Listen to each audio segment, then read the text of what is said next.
Hello guys, welcome back to my mini blog. তো আজকে সকাল সকাল উঠে আজকে প্রচণ্ড খিদে পেয়ে গেছে। তো ভাবলাম কি খাবো, তো মা বললো কালকের পান্তা ভাত আছে, সেটাই তোকে খেতে হবে। मैं गरीब हूँ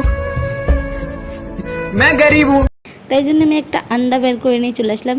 আর চলো আজকে তোমাদের এই আন্ডাকে কি করে মেরে ফ্রাই করে খেতে হয় সেটাই তোমাদেরকে শেখাবো।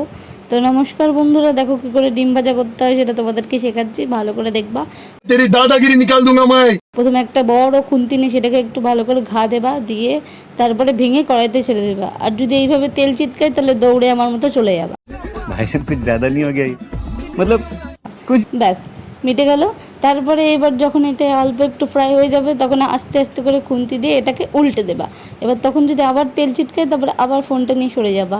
তো ভালো করে ডিমটা ফ্রাই করবা, করার পরে যখন দেখবা এক পাশটা লাল লাল হয়ে গেছে উল্টে দিয়ে আর এক পাশটা লাল লাল করে দেবা। আর এইভাবে তেলের চাকা খাবা আমার মতো।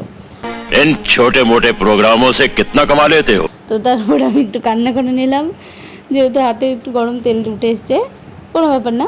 তো তারপরে এই যে এই পান্তা ভাতের এই দেখালাম কত সুন্দর ভাতটা, একদম সুন্দরই আছে। তো তারপরে আমি ভালো করে জলটা ফেলে থালায় তুলে নিলাম, এক টুকরো পেঁয়াজ নিলাম আর একটু ডিম ভাজা নিলাম। এবার তোমাদেরকে আমি খেয়ে দেখাবো যে কেমন খেতে হয়েছে।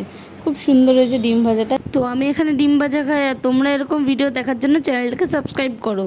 তো কি ভাবছো, জলদি সাবস্ক্রাইব कर लो। আজ এই পছন্দই, টাটা। साले मजाक बना के रखते हो, भड़वा समझे क्या?